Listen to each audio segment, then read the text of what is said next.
एक देश के खिलाफ एक आतंकी संगठन आखिर युद्ध कैसे लड़ पा रहा है?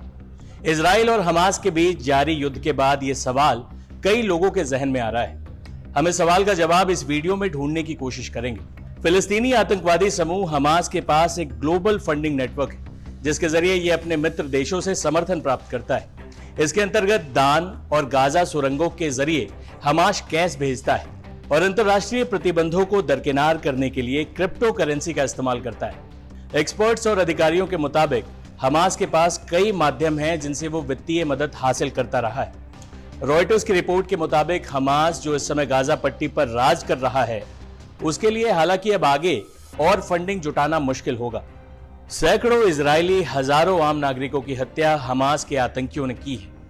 मौजूदा इजराइल हमास युद्ध के बीच जो ग्लोबल संकट के बादल छाए हैं, उससे निपटने के लिए हमास के वित्तीय संसाधनों को रोके जाने की कवायद तेज होती जा रही है। इजराइल ने गाजा के इतिहास के 75 सालों के संघर्ष में अब तक की सबसे भारी बमबारी की है और इस 7 अक्टूबर शनिवार को इजराइल ने गाजा पर भीषण बमबारी के जरिए हमास को कड़ा जवाब दिया।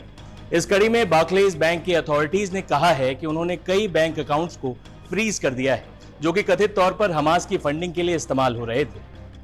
इसके अलावा क्रिप्टो करेंसी अकाउंट्स को भी ब्लॉक किया गया है।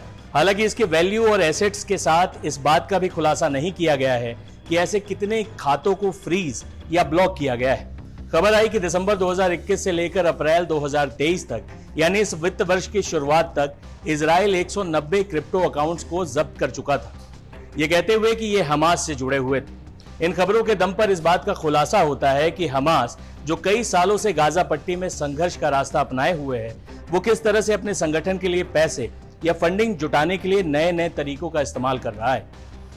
हमास का जटिल वित्तीय नेटवर्क ऐसा है जिसमें बहुत कुछ छुपा हुआ है। कुछ कानूनी, कुछ अवैध रास्तों के जरिए हमास की फंडिंग आ रही है। कुछ अमेरिकी अधिकारियों के मुताबिक हमास के बजट का 300 मिलियन से ज्यादा टेक्सास से आया, वो भी बिजनेस रूट के जरिए। इतना ही नहीं, ईरान और कतर से चैरिटी या दान के तौर पर भी काफी रकम आई। इजराइल लंबे समय से ईरान के मौलवी शासकों पर हमास को हथियारों की सप्लाई करके हिंसा भड़काने का आरोप लगाता रहा है। तेहरान का कहना है कि वह हमास को नैतिक और वित्तीय मदद देता है। गैस के भंडार में समृद्ध कतर ने भी 2014 से गाजा को करोड़ों डॉलर का पेमेंट दिया है। कतर विदेश नीति पर सख्ती से चलता है।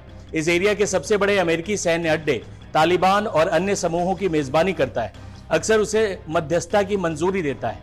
हमास ने एक सीक्रेट नेटवर्क बनाया है जिसमें कंपनियों के जरिए 500 मिलियन डॉलर का पैसा आ रहा है।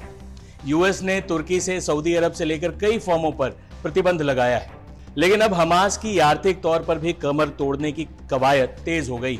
आने वाले वक्त में इस आतंकी संगठन के लिए फंड मुहैया करना उतना आसान नहीं रह जाएगा। इजराइल और हमास के संघर्ष पर अगली हर अपडेट के साथ हम हाजिर होंगे। आप देखते रहें टाइम्स नाउ नवभारत डिजिटल। धन्यवाद।